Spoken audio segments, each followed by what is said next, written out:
Hi, my name's Ethan Daly, and this is a presentation of my research on the relationship between oxytocin receptor mutations, the oxytocin receptor binding, and autism.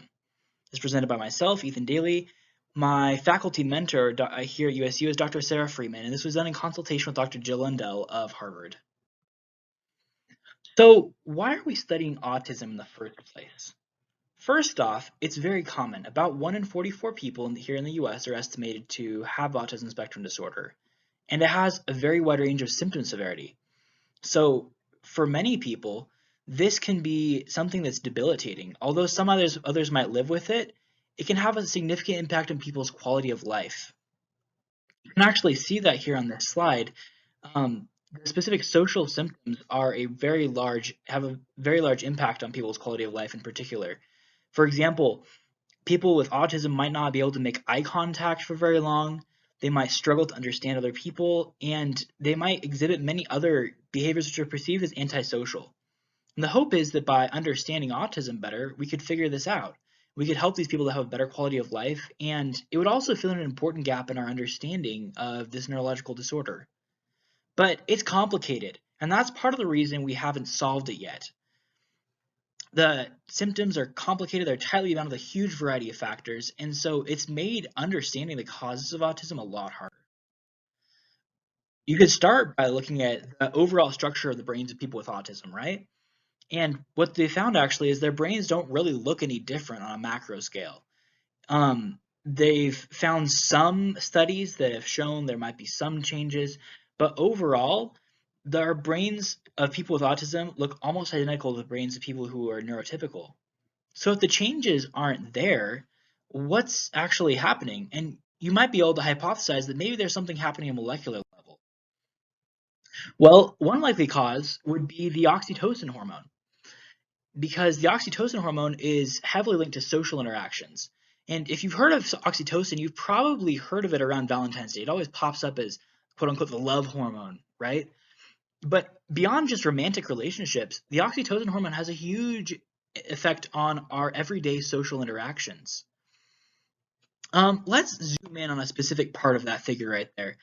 See that little molecule up there in green? That's the oxytocin hormone in this diagram. And the molecule it's interacting with is the oxytocin receptor. And that protein is absolutely 100% necessary for the oxytocin hormone to have any impact on your cells whatsoever. If one of those two things is missing, your cells won't see any impact and you won't get any signal from the oxytocin hormone. Okay, that's great. Have you actually found anything? Are there any links to oxytocin between oxytocin and autism spectrum disorder?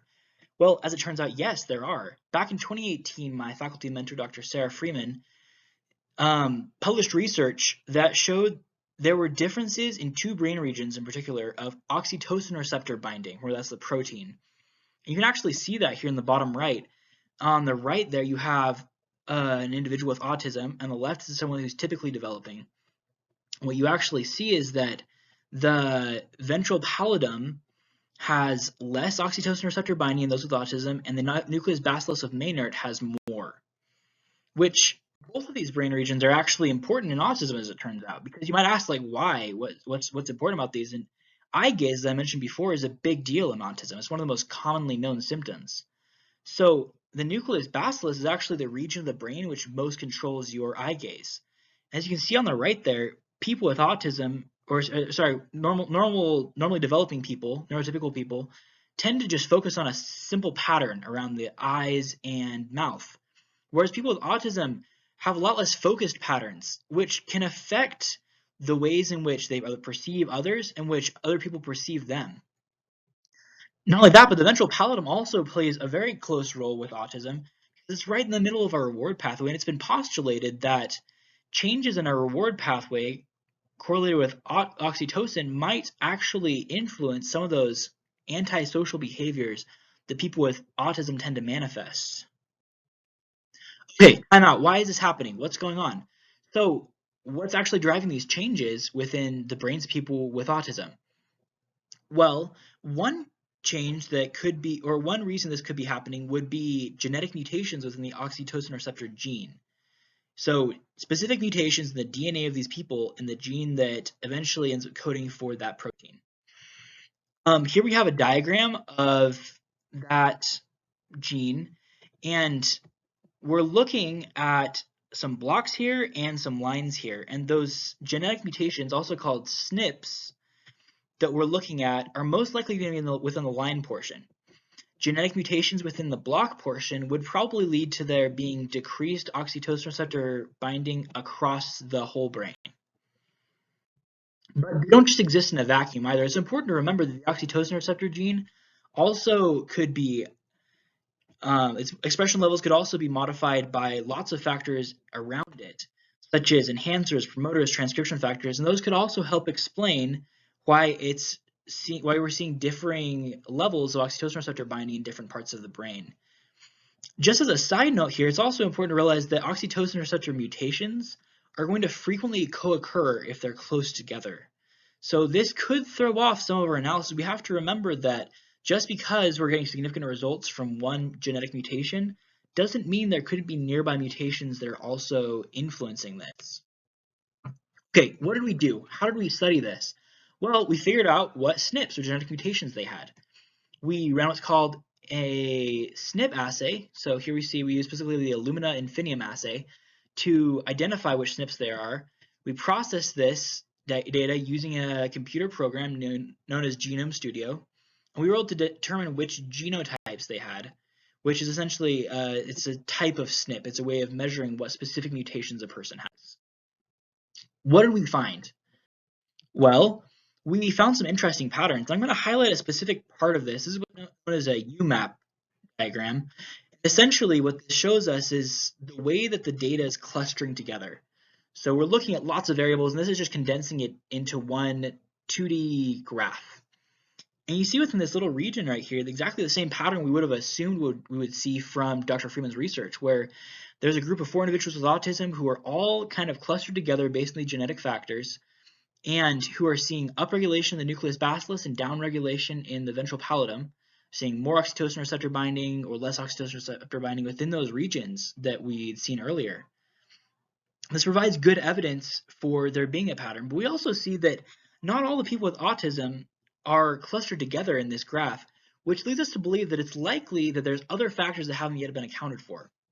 And as we actually go to numbers here, that's what we find. This is the results of some regression models, which are essentially a way of us checking to see if our model of these factors contributing to this is correct. And we actually see here that there are some of these which are significant, which I've highlighted in yellow. So age and this SNP, the second one, for the nucleus bacillus, and on the right we have these 2 other SNPs for the ventral pallidum, which are all significant. And here at the bottom on both of these, we see the adjusted R-squared value, which is a measure of how much of that variation is explained by these factors. And in both cases, about 0.5, which means about 50% of the variation is being explained by these factors, which fits well with what we saw earlier. We can see that not all of the variation here is explained by the factors we have, but it's still pretty significant. So is it figured out then? Have you got this under control? Do we know what's going on? Well, there is some structure of the data. It's not all that clear cut. And we've found these factors that are important and that seem to explain part of the autism behaviors. But again, it's only about 50%. So you might ask yourself, well, what comes next? What's the next step here? Well, next step would be a GWAS study. It's called a genome-wide association study. And what this actually would allow us to do is to look at a much broader perspective across this person's entire genome and be able to identify which specific parts of their genome might be associated with the oxytocin receptor binding levels. This would hopefully allow us to identify the other factors that are accounting for the other 50% of that difference. To the bottom right here, we actually see an image of in situ hybridization, which is another aspect that we need to make sure we nail down, because up to this point, we just know that the oxytocin receptor binding levels are different in those areas. We don't yet definitively know if that's just a genetic factor or if there's other things that are happening that are degrading, for example, the oxytocin receptor protein before it can be bound to, or if there's other factors which are influencing this which we haven't found yet. These will allow us to get a fuller picture and hopefully understand autism spectrum disorder better. And if all goes well, we might have the first gene-brain behavior link for autism. Here's some citations, and I'd like to acknowledge the help of Dr. Freeman and Dr. Lindell, without whom none of this would have been possible. They've been incredibly helpful. And if you have any questions, please go ahead and shoot me an email at edaily@gmail.com. I'll be happy to answer any questions you might have. I'm grateful for your time. Thanks.